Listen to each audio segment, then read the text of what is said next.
ನೀವು ಈ ಕಾರ್ಯಕ್ರಮದಲ್ಲಿ ಮಾತನಾಡೋದಕ್ಕೆ ಕಾಂಗ್ರೆಸ್ ವಕ್ತಾರರಾದಂಥ ನಟರಾಜ್ ಗೌಡರು ಕೂಡ ಕಾರ್ಯಕ್ರಮಕ್ಕೆ ಜಾಯ್ನ್ ಆಗಿದ್ದಾರೆ. ಸರ್ ನಮಸ್ತೆ, ಕಾರ್ಯಕ್ರಮಕ್ಕೆ ಸ್ವಾಗತ. ಹಾಗೆ ನಮಸ್ತೆ. ಬಿಜೆಪಿ ವಕ್ತಾರರಾದಂಥ ಫಟಾಫಟ್ ಶ್ರೀನಿವಾಸ್ ಅವರು ಕೂಡ ಜಾಯ್ನ್ ಆಗಿದ್ದಾರೆ. ಸರ್ ಕಾರ್ಯಕ್ರಮಕ್ಕೆ ಸ್ವಾಗತ ನಿಮಗೆ. ನಮಸ್ಕಾರ ಸರ್ ಮೊದಲಿಗೆ ನಟರಾಜ್ ಗೌಡರು ಸರ್, ಪ್ರಮುಖವಾಗಿ ಈಗ ಚರ್ಚೆ ಆಗ್ತಾ ಇರೋದೇ ಅದು. ಈಗ ಮುಂಚೆ ಎಲ್ಲ ಬಿಜೆಪಿ ಶಾಸಕರು ಕಂಪ್ಲೇಂಟ್ ಮಾಡ್ತಿದ್ರು ಆಡಳಿತ ಪಕ್ಷದ ಮೇಲೆ ನಮ್ಗೆ ಅನುದಾನ ಸಿಗ್ತಾ ಇಲ್ಲ ಅಂತ. ಈಗ ನೋಡಿದ್ರೆ ಸ್ವಪಕ್ಷದಲ್ಲೇ ಕಾಂಗ್ರೆಸ್ನ ಶಾಸಕರೇ ಕೇಳ್ತಾ ಇದ್ದಾರೆ, ನಮ್ಗೆ ಅನುದಾನ ಸಿಗ್ತಿಲ್ಲ, ಅವತ್ತೇನೋ ಕೊಡ್ತೀವಿ ಅಂತಂದ್ರೆ ಇನ್ನೂ ಕೊಟ್ಟಿಲ್ಲ, ಇನ್ನೆರಡು ವರ್ಷ ಆದರೆ ಎಲೆಕ್ಷನ್ ಬರುತ್ತೆ, ಹೆಂಗ್ ಮುಖ ತೋರಿಸೋದು ಅಂತ. ಏನಾಗ್ತಾ ಇದೆ, ಯಾಕೆ ದುಡ್ಡಿಲ್ವಾ ಅಂತ? ನೋಡಿ, ಈಗ 2025-26ನ ಬಜೆಟ್ ನಲ್ಲಿ ಮೊನ್ನೆ ಮುಖ್ಯಮಂತ್ರಿಗಳು 8,000 ಕೋಟಿ ರೂಪಾಯಿ ನೇರವಾಗಿ ಮುಖ್ಯಮಂತ್ರಿಗಳ ನಿಧಿಯಿಂದ ಕೊಟ್ಟಿದ್ರು. 8,000 ಕೋಟಿ ರೂಪಾಯಿ. ಅದ್ರೊಳಗೆ ಎಲ್ಲಾ ಶಾಸಕರಿಗೂ, ಕೆಲವರಿಗೆ 25 ಕೋಟಿ ಸಿಕ್ಕಿರ್ಬೋದು, ಬಿಜೆಪಿ ಜೆಡಿಎಸ್ ಶಾಸಕರಿಗೆ, ಕಾಂಗ್ರೆಸ್ 50 ಸಿಕ್ಕಿರ್ಬೋದು, ಬಟ್ ಎಲ್ಲಾ ಶಾಸಕರಿಗೂ ಹಣವನ್ನ ಕೊಟ್ಟಿದ್ದಾರೆ. ಈ ವರ್ಷ ಕೂಡ 2026-27 ಬಜೆಟ್ಗೆ ಸುಮಾರು 4,000 ಕೋಟಿ ರೂಪಾಯಿ ಬಜೆಟ್ ನಲ್ಲೇ ಘೋಷಣೆ ಮಾಡಿದ್ದಾರೆ. 4,000 ಕೋಟಿ ರೂಪಾಯಿ ನಿಗದಿ ಮಾಡಿದ್ದಾರೆ.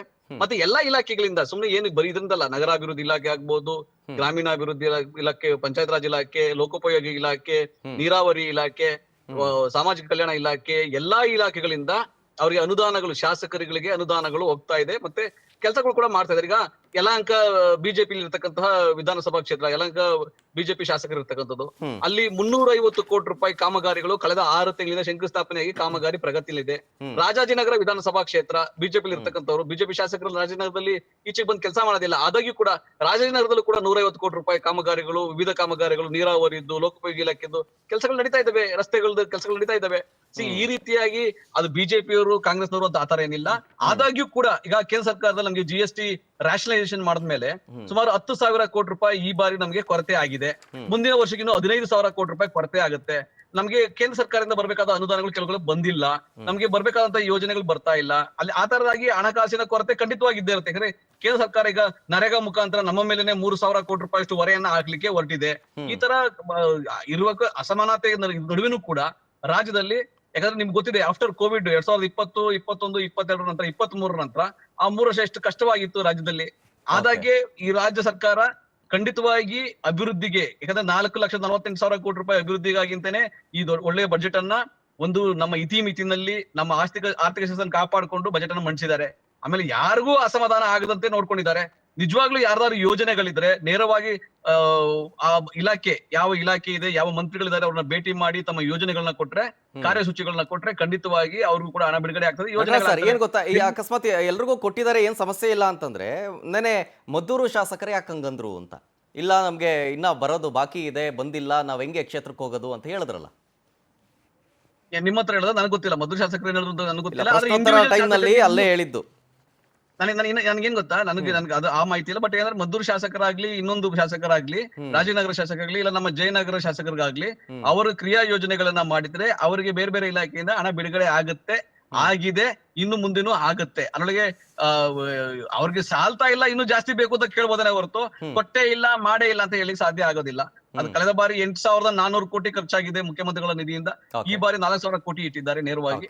ಇನ್ನು ಬೇರೆ ಬೇರೆ ಇಲಾಖೆಗಳು ನಿಮ್ಗೆ ಹೇಳ್ದಂಗೆ ಎಲ್ಲಾ ಇಲಾಖೆನಲ್ಲೂ ಸುಮಾರು ಯೋಜನೆಗಳಿಗೇನೆ ಈಗ 4,48,000 ಕೋಟಿನಲ್ಲಿ ನಿಮ್ಗೆ ಯಾವುದೇ ರೀತಿಯಾಗಿ ನಮ್ದು ಬಂಡವಾಳ ವೆಚ್ಚ ಎಷ್ಟು ತಗೊಂಡ್ರದು, 84,000 ಕೋಟಿ ತಗೊಂಡ್ರದು. ಮತ್ತೆ ರಾಜಸ್ವ ವೆಚ್ಚ ಏನಿದೆ ಅದನ್ನು ಬಿಟ್ಟು ಅಭಿವೃದ್ಧಿಗೆ ಅಂತಾನೆ ಎಲ್ಲಾ ಇಲಾಖೆಗಳಿಗೂ ಹಣ ನಿಗದಿ ಮಾಡಿದ್ದಾರೆ. ಹಾಗಾಗಿ ಯಾರಿಗೂ ಕೊರತೆ ಆಗೋದಿಲ್ಲ. ಖಂಡಿತವಾಗಿ ಅವ್ರು ಇನ್ನೂ ಜಾಸ್ತಿ ಮಾಡ್ಬೇಕು, ಜಾಸ್ತಿ ಬೇಕು ಅನ್ನೋದು ಅದು ಅವರ ವೈಯಕ್ತಿಕ ಅಭಿಪ್ರಾಯ ಆಗ್ಬಹುದಷ್ಟೇ. ಓಕೆ ಶ್ರೀನಿವಾಸ್ ಸರ್, ಈಗ ಪ್ರಮುಖವಾಗಿ ಇದೇ ವಿಚಾರ, ಈ ಅನುದಾನ ಕೊರತೆದ ಬಗ್ಗೆ ನೀವೇನ್ ಹೇಳ್ತೀರಿ ಅಂತ? ಕಾಂಗ್ರೆಸ್ ಸರ್ಕಾರ ಅಧಿಕಾರಕ್ಕೆ ಬಂದಿದ್ದು 3 ಘೋಷಣೆಗಳ ಮೇಲೆ, ಗ್ಯಾರಂಟಿ ಬಿಟ್ಟು. ಒಂದು ಉಚಿತ, ಇನ್ನೊಂದು ಖಚಿತ, 3ನೇದು ನಿಶ್ಚಿತ. ಇವತ್ತು ಈ 3 ವರ್ಷದಲ್ಲಿ ರಾಜ್ಯದ ಜನರ ಮೂಗಿಗೆ ತುಪ್ಪ ಸವರುವುದು ಉಚಿತ ಆಗಿದೆ, ಸಾಲ ಮಾಡೋದು ಖಚಿತ ಆಗಿದೆ, ಹಾಗೆ ರಾಜ್ಯದ ಜನರಿಗೆ ಸಂಕಷ್ಟ ನಿಶ್ಚಿತ ಆಗ್ಬಿಟ್ಟಿದೆ. ಅದರಲ್ಲಿ ವಿಶೇಷವಾಗಿ ಪರಿಶಿಷ್ಟ ಜಾತಿ, ಪರಿಶಿಷ್ಟ ಪಂಗಡದ ಜನರಿಗೆ, ದಲಿತರಿಗೆ ಈ ರಾಜ್ಯದಲ್ಲಿ ಘೋಷಣೆಗಳು ಉಚಿತ, ಧೋಕಾ ಖಚಿತ, ನಂಬಿದವರು ಸರ್ವನಾಶ ನಿಶ್ಚಿತ. ಈ ರೀತಿ ಈ ಸರ್ಕಾರ ನಡ್ಕೊಳ್ತಾ ಇದೆ. ನೀವು ನಟರಾಜ್ ಗೌಡ್ರು ಹೇಳ್ತಾ ಇದ್ರು, ಕೋವಿಡ್ ಬಂದಾಗ 3 ವರ್ಷ ಕೋವಿಡ್ ಬಂದಾಗ ರಾಜ್ಯದಲ್ಲಿ ಬಿಜೆಪಿ ಸರ್ಕಾರ ಇದ್ದಿದ್ದು. ಆದ್ರೂ ಸನ್ಮಾನ್ಯ ಯಡಿಯೂರಪ್ಪನವರು ಅತ್ಯಂತ ಸಮರ್ಥವಾಗಿ ರಾಜ್ಯವನ್ನ ಕೋವಿಡ್ ನಿಂದ ಪಾರ್ ಮಾಡಿದ್ರು. ಅವ್ರು ಹೋದ್ಮೇಲೆ ಸನ್ಮಾನ್ಯ ಬಸವರಾಜ ಬೊಮ್ಮಾಯಿ ಅವರು ರಾಜ್ಯದ ಚುಕ್ಕಾಣಿ ಹಿಡಿದು 2023ರಲ್ಲಿ ಕಾಂಗ್ರೆಸ್ ಸರ್ಕಾರ ಅಧಿಕಾರಕ್ಕೆ ಬಂದಂತ ಸಂದರ್ಭದಲ್ಲಿ ಆ 2 ವರ್ಷಗಳ ಕರ್ನಾಟಕದ ಬಜೆಟ್ ಸರ್ಪ್ಲಸ್ ಇದೆ ಅಂತ ಹೇಳಿದ್ದು ಇದೇ ಮುಖ್ಯಮಂತ್ರಿಗಳಾದಂತ ಸಿದ್ದರಾಮಯ್ಯನವರು. ಇವತ್ತು 2026ನೇ ಇಸ್ವಿ 27ನೇ ಇಸ್ವಿ ಬರೋಷ್ಟೊತ್ತಿಗೆ ರಾಜ್ಯದ ಪ್ರತಿಯೊಬ್ಬರ ತಲೆ ಮೇಲೆ 1,20,000 ರೂಪಾಯಿಗಳ ಸಾಲದ ಹೊರೆಯನ್ನು ಮಾಡಿದ್ದಾರೆ. ಅದು 8,14,000 ಕೋಟಿಗೆ ಬರ್ತಾರೆ. 17 ಬಾರಿ ಬಜೆಟ್ ಮಾಡಿದಂತ ಸನ್ಮಾನ್ಯ ಸಿದ್ದರಾಮಯ್ಯನವರು ಇವತ್ತು ಒಂದು ಅಸಮರ್ಥವಾದಂತಹ ಒಂದು ಆಡಳಿತವನ್ನ ಕೊಡ್ತಾ ಒಂದು ಪಾಪರ್, ಈ ರಾಜ್ಯದ ಪಾಪರ್ ಆಗ್ಬಿಟ್ಟಿದೆ, ಆಕ್ಚುಲಿ ದಿವಾಳಿ ಆಗ್ಬಿಟ್ಟಿದೆ. ಉದಾಹರಣೆಗೆ ನಿಮ್ಗೆ ಹೇಳ್ಬೇಕು ಅಂದ್ರೆ ಮಾತಾಡಿಸ್ತೀನಿ. ರಾಮಮೂರ್ತಿ ಸರ್ ಇದ್ದಾರೆ, ಮಾತಾಡಿಸ್ಬಿಡ್ತೀನಿ. ಸಿ ಕೆ ರಾಮಮೂರ್ತಿ ಸರ್, ಈಗ ಕಾಂಗ್ರೆಸ್ನಿಂದ ಹೇಳ್ತಿದ್ದಾರೆ ಯಾವುದೇ ರೀತಿಯಾದಂತಹ ಅನುದಾನ ಕೊರತೆ ಎಲ್ಲ ಆಗಬೇಕಾಗಿರುವಂತ ಕಾಮಗಾರಿ ನಡೀತಾನೆ ಇದೆ, ಎಲ್ಲಾ ಕ್ಷೇತ್ರಕ್ಕೂ ಬರ್ತದೆ, ಇನ್ಕ್ಲೂಡಿಂಗ್ ಜಯನಗರಕ್ಕೂ ಬರುತ್ತೆ, ಎಲ್ಲ ಬರುತ್ತೆ ಅಂತ. ಈಗ ಇದ್ರ ಬಗ್ಗೆ ನೀವೇನು ಹೇಳ್ತೀರಿ? ಏನೂ ಸಮಸ್ಯೆ ಇಲ್ಲ, ಎಲ್ಲಾ ಅನುದಾನವೂ ಕರೆಕ್ಟಾಗಿ ಹೋಗ್ತಾ ಇದೆ, ಇನ್ ಟೈಮಲ್ಲಿ ಆಗ್ತಾ ಇದೆ ಅಂತ. ಸರ್, ಈಗ ನಟರಾಜ್ ಗೌಡರು ಭಾಳ ಸ್ನೇಹಿತರು.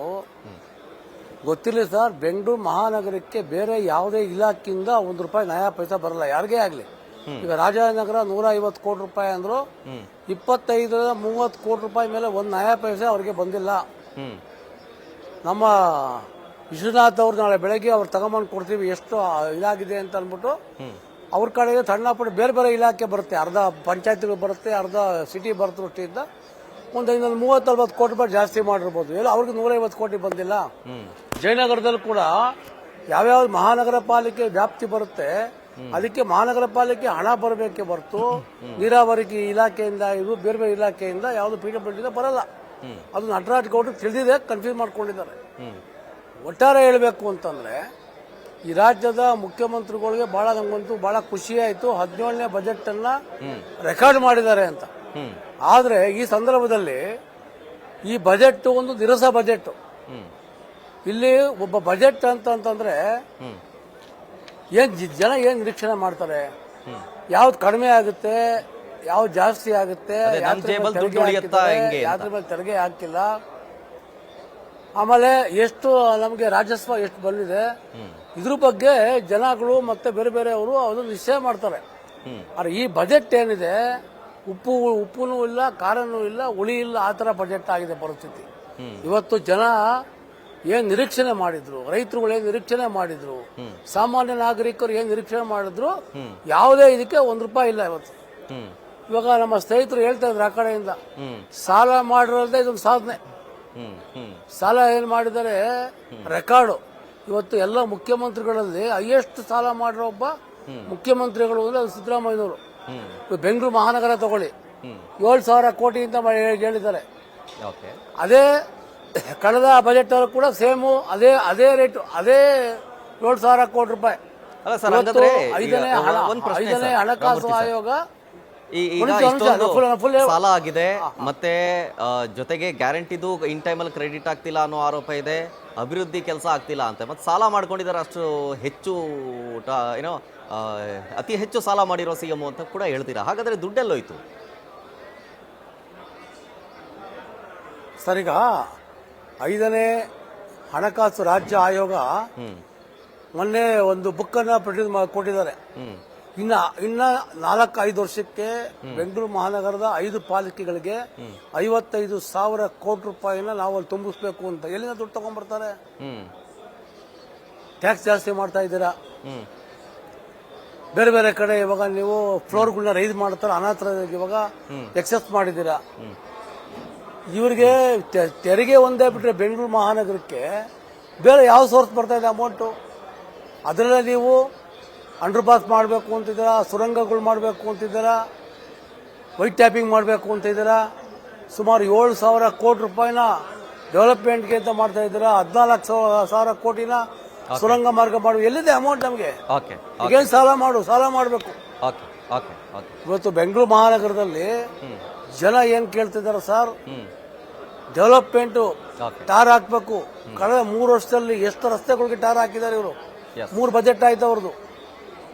ಎಷ್ಟು ಇನ್ನೂ ಹಳ್ಳಗಳಿದೆ, ಗುಂಡಿಗಳಿದೆ, ಯಾವ ಪಾರ್ಕ್ಗಳು ಡೆವಲಪ್ಮೆಂಟ್ ಆಗಿದೆ. ಇದಾರೆ ಸ್ಪಷ್ಟವಾಗಿ ಹೇಳ್ಬೇಕಲ್ವಾ? ನಟರಾಜ್ ಗೌಡ್ರು ಇದಾರೆ, ಉತ್ತರ ಕೊಡ್ತಾರೆ ಅದಕ್ಕೆ ಸರ್.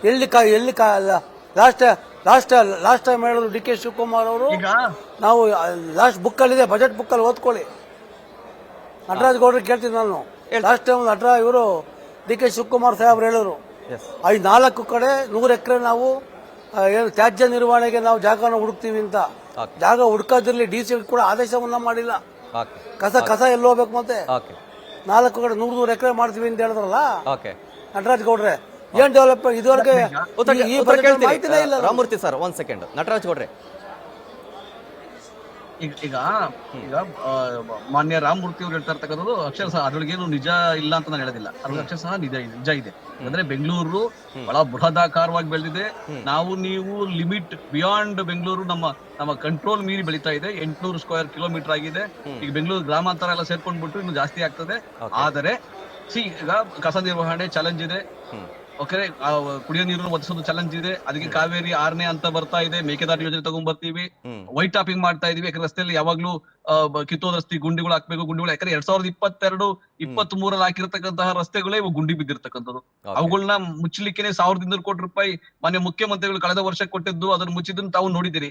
ಆದ್ರೆ ಕೂಡ ಪರ್ಮನೆಂಟ್ ಸೊಲ್ಯೂಷನ್ ಬೇಕು ಅಂತ ಹೇಳಿ ಇವಾಗ ವೈಟ್ ಟಾಪಿಂಗ್ ಮಾಡ್ತಾ ಇರೋದು. ಸುಮಾರು 500 ಕಿಲೋಮೀಟರ್ಗೆ ಈ ಸಲ ವೈಟ್ ಟಾಪಿಂಗ್ ಮಾಡ್ಬೇಕು ಅಂತ ತೀರ್ಮಾನ ಮಾಡಿದ್ದಾರೆ.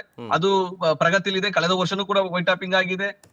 ಇವೆಲ್ಲ ಸಮಸ್ಯೆಗಳಿದಾವಲ್ಲ, ಇದು ಶಾಶ್ವತ ಪರಿಹಾರಕ್ಕೆ ಬೆಂಗಳೂರಿನಲ್ಲಿ ಮಾನ್ಯ ಡಿ ಕೆ ಶಿವಕುಮಾರ್ ಅವರು ಚೆನ್ನಾಗಿ ಅಚ್ಚುಕಟ್ಟಾಗಿ ಕೆಲಸ ಮಾಡ್ತಾ ಇದ್ದಾರೆ. ಹೌದು, ಬೆಂಗಳೂರಿನ 4 ಭಾಗದಲ್ಲಿ ನಾವು ಏನು ಕಸ ನಿರ್ವಹಣೆಗೆ ಜಾಗಗಳನ್ನ ಹುಡುಕ್ತಾ ಇದ್ವಿ. ಬೆಂಗಳೂರಿನಲ್ಲಿ ಸಿಕ್ಕಿಲ್ಲ. ಬಟ್ ದೂರ ಭಾಗದಲ್ಲಿ ದೊಡ್ಡಬಳ್ಳಾಪುರ ಆಗ್ಬೋದು, ನಾವು ಹೊಸಕೋಟೆ ಆಗ್ಬೋದು, ಆನೇಕಲ್ ಆಗ್ಬೋದು, ಇಲ್ಲಿ ನಾವು ಮಾಡ್ಬೇಕಾಗತ್ತೆ. ಅದನ್ನ ಪ್ರಕ್ರಿಯೆ ನಡೀತಾ ಇದೆ. ಕಸ ನಿರ್ವಹಣೆ ಕೇವಲ ನಾವು ಡಂಪ್ ಮಾಡೋಂಥದ್ದಲ್ಲ, ಅದನ್ನ ಶೂನ್ಯ ತ್ಯಾಜ್ಯ ಹೋಗ್ಬೇಕು. ನಾವು ಅದನ್ನ ಸಂಸ್ಕರಿಸಿ ಅದನ್ನ ವೆಟ್ಟಿಂದ ಕಾಂಪೋಸ್ಟ್ ಮಾಡಿ ಡ್ರೈ ಇಂದ ನಾವು ವಿದ್ಯುತ್ ತಯಾರಿಸಿ ಮಾಡ್ಬೇಕು ಅಂತ ಹೇಳಿ ಬಿಡದಿನಲ್ಲಿ ಏನು ವಿದ್ಯುತ್ ಇದಿದೆ ಆಗಿದೆ, ಅಲ್ಲಿಂದ ವೇಸ್ಟ್ ಟು ಎನರ್ಜಿ ಪ್ಲಾಂಟ್ ಆಗಿದೆ. ಸೊ ಆ ರೀತಿಯಾಗಿ ಬೆಂಗಳೂರಿನಲ್ಲಿ ಪ್ರಕ್ರಿಯೆಗಳು ನಡೀತಾನೆ ಇದಾವೆ. ಈ ನೀರಿನ ವಿಷಯಕ್ಕೂ ಬಂದಾಗ್ಲೂ ಕೂಡ ಈಗ 6ನೇ ಅಂತ ಆದ್ಮೇಲೆ ನಾವು ಮೇಕೆದಾಟು ಯೋಜನೆ ಕೂಡ ಮುಂದಕ್ಕೆ ತಗೊಂತೀವಿ. ಅದನ್ನ ಸರ್ಕಾರ ತೀರ್ಮಾನ ಮಾಡಿದೆ. ಅದಕ್ಕೆ ಸರ್ಕಾರದಲ್ಲಿ ಇದಿದೆ. ಆದ್ರೆ ಸಾಲ ಮಾಡ್ಬಿಟ್ಟಿದ್ದಾರೆ, ಅತ್ಯಂತ ಹೆಚ್ಚಾಗಿ ಸಾಲ ಮಾಡ್ಬಿಟ್ಟಿದ್ದಾರೆ. ಹೌದು, ಸಾಲ ಮಾಡಿದ್ದಾರೆ. ಸಾಲ ಇತಿಮಿತಿನಲ್ಲಿದೆ. ನಾವು ಸಾಲ ಮಾಡ್ಲಿಕ್ಕೆ ಎಷ್ಟು ಪ್ರಮಾಣದಲ್ಲಿ ಮಾಡ್ಬೇಕು, ನಮ್ಮ GSDP ಮೇಲೆ ಎಷ್ಟು ಸಮಾನ 25% ಒಳಗಿರ್ಬೇಕು, ಅಷ್ಟೊಳಗಿದೆ. ಮಿತಿಯೊಳಗಿದೆ. ಆರ್ಥಿಕ ಶಿಸ್ತನ್ನು ಕಾಪಾಡ್ಕೊಂಡಿದೀವಿ. ಆರ್ಥಿಕ ಶಿಸ್ತನ್ನ ಕಾಪಾಡ್ಕೊಂಡಿದ್ದೀವಿ. ಇದನ್ನ ನಾನು ಹೇಳಕ್ ಇಷ್ಟಪಡ್ತೀನಿ.